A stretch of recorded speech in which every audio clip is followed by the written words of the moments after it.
బోసిబాబు, గోకవరం మాజీ జడ్పీటీ సభ్యులు, తెలుగుదేశం పార్టీ. గత కొంతకాలంగా గోకవరం పరిసర ప్రాంతాల్లో బైకులు చోరీ జరుగుతుంది. చాలా నిరుపేద కుటుంబాలు బైకులు దొంగిలించడం జరుగుతుంది. దాని నిమిత్తం నిన్న గౌరవ ఎస్ఐ గారిని నేను పర్సనల్గా కావడం జరిగింది.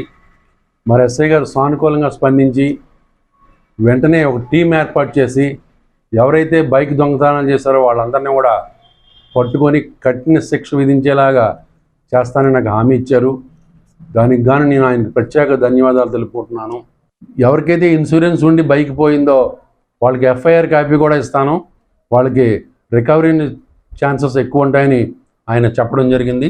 మరి మనం కూడా శ్రద్ధ తీసుకొని అందరూ కూడా ఇన్సూరెన్స్ చేయించుకోవాలి. మన బండికి మనం కూడా బాధ్యత తీసుకోవాలి.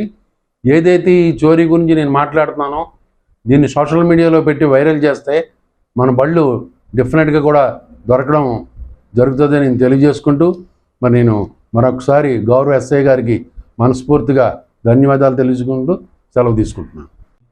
ఒక చిన్న రిక్వెస్ట్ కోరుకోవడం జరుగుతుంది. గోకవరంలో బైకులు 220 బైకులు, పెద్ద పెద్ద బైకులు, చిన్న చిన్న కుర్రవాళ్ళు తెలియక చాలా స్పీడ్గా తోలుతున్నారు. మరి రోడ్డు పక్కన నడిచే వాళ్ళకి కానీ ఆ బండి వెళ్తుందంటే ఒక మెరుపు తీగలకు సర్రమని ఒక శబ్దం వచ్చి వెళ్ళిపోతుంది. మళ్ళీ మనకు కనిపించట్లేదు బండి కూడా. అటువంటి వాళ్ళని గుర్తించి వాళ్ళ తల్లిదండ్రులను పిలిచి కౌన్సిలింగ్ ఇచ్చి మరి అటువంటి బళ్ళు ఎవరైతే తోలుతున్నారో వాళ్ళని కూడా హెచ్చరిక చేయాలని నేను మీ ద్వారా పోలీసు వారికి విన్నవించుకోవడం జరుగుతుంది.